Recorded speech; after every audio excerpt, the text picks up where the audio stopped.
Salut à tous les amis, j'espère que vous allez très bien.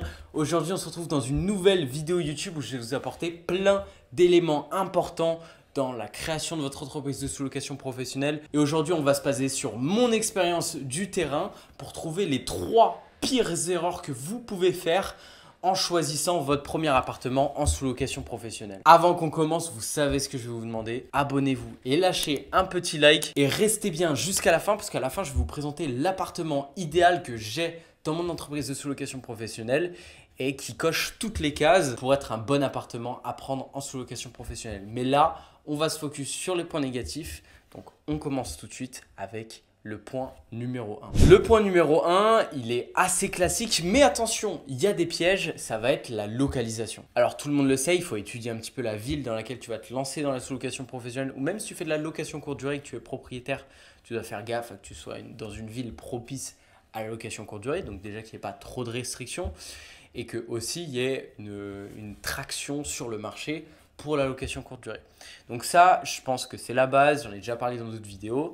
Et votre analyse de marché, elle doit être très importante. Et votre ville, c'est pas ça dont on va parler dans cette vidéo, mais votre ville, vous devez la connaître et c'est très important. Là, ce qu'on va parler, c'est des quartiers, des secteurs des villes. Et ça peut être très évident, il ne faut pas prendre un appartement dans un HLM. Ça paraît très évident, les quartiers, on les repère, les mauvais quartiers, c'est assez simple, ça zone beaucoup dehors, c'est pas très calme. En fait, c'est très instinctif, c'est-à-dire que dans un quartier qui ne va pas plaire, ça va être un quartier où on ne se sent pas bien. Et je vais préciser un petit peu plus en donnant l'exemple d'un appartement que j'ai. Il est dans un quartier pavillonnaire, quartier résidentiel. En fait, il y a pas mal de résidences avec entre 50 et 100 appartements dans les résidences. Des résidences avec piscine, des résidences arborées avec des jardiniers, etc.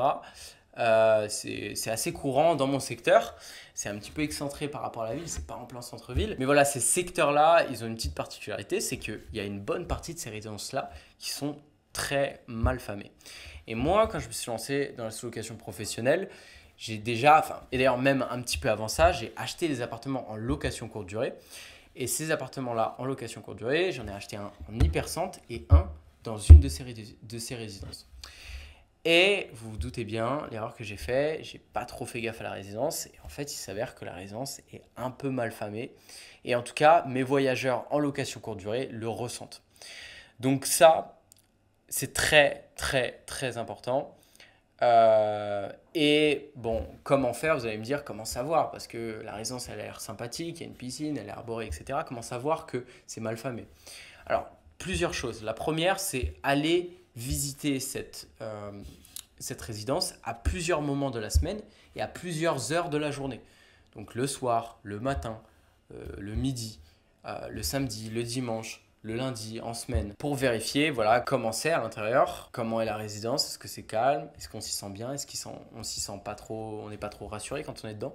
Donc ça, c'est l'élément principal. Le deuxième élément, c'est aller sur Airbnb et aller voir les autres appartements qui sont sur le secteur dans ces résidences. Souvent, on a 1 ou 2 appartements dans ces résidences de 50-100 appartements qui sont déjà en location courte durée, qui sont déjà visibles sur Airbnb. Allez regarder les commentaires de ces appartements-là et vous allez voir très facilement si la résidence est top. Voilà, les gens disent résidence calme, etc.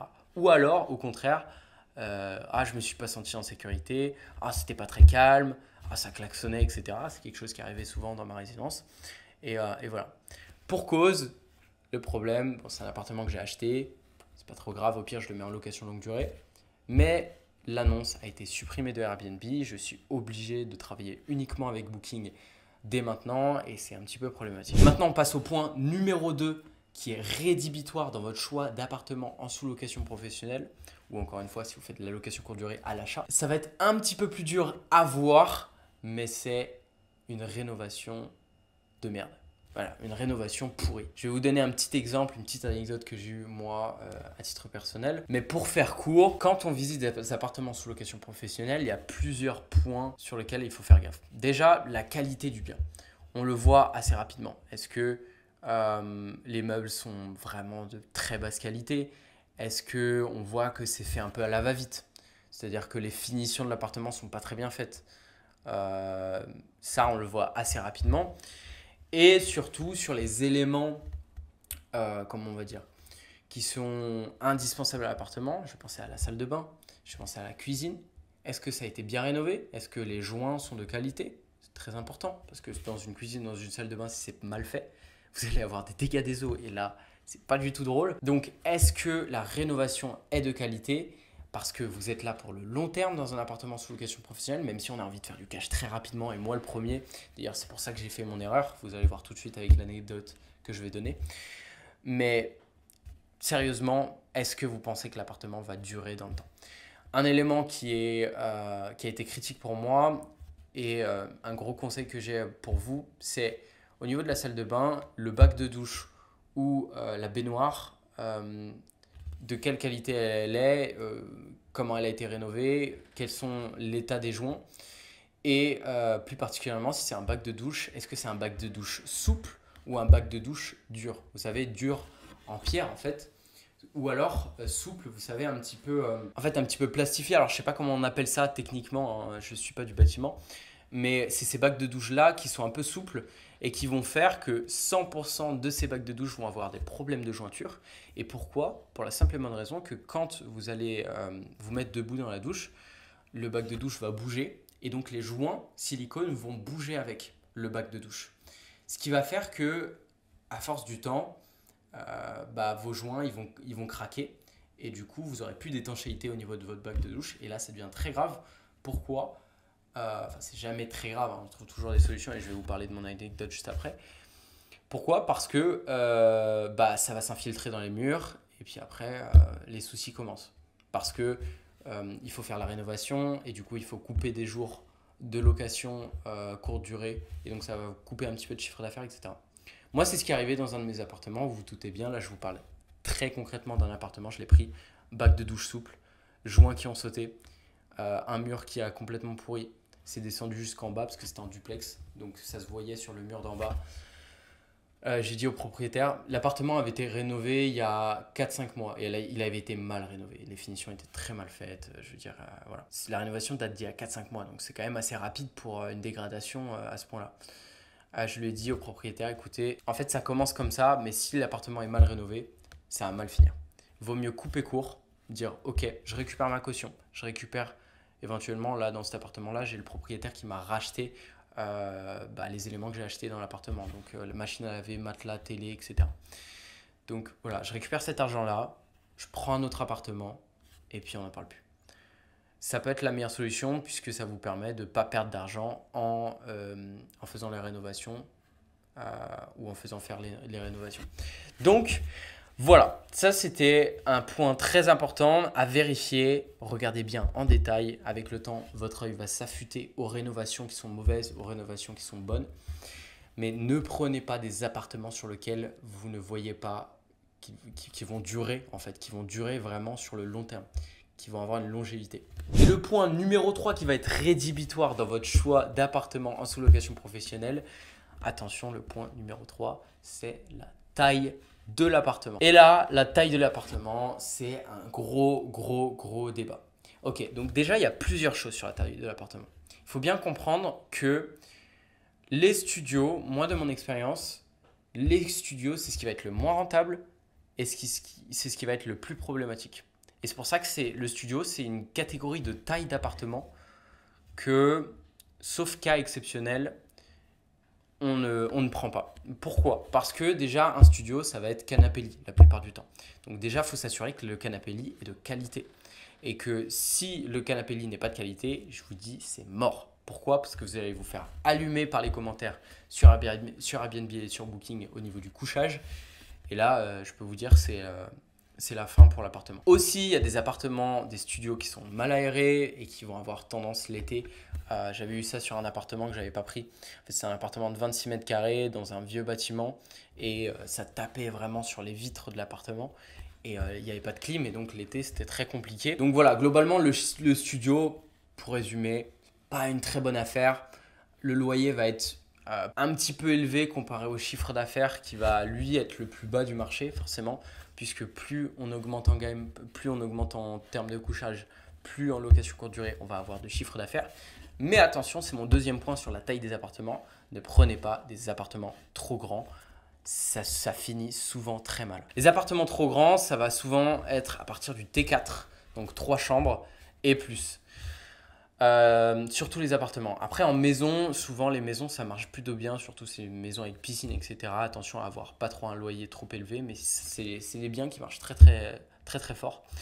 Mais les T4, T5 en appartement, souvent ça ne marche pas beaucoup parce que déjà il n'y a pas beaucoup de clientèle pour ça. Et aussi parce que vous allez crouler sous les charges de ménage. Mais vraiment, ça commence à vraiment piquer sur des T4, T5.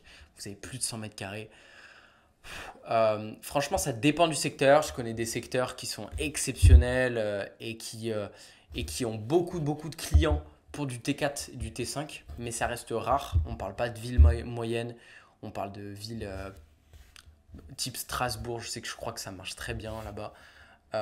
Des villes quand même qui sont assez grandes et qui ont une grosse attractivité touristique et professionnelle.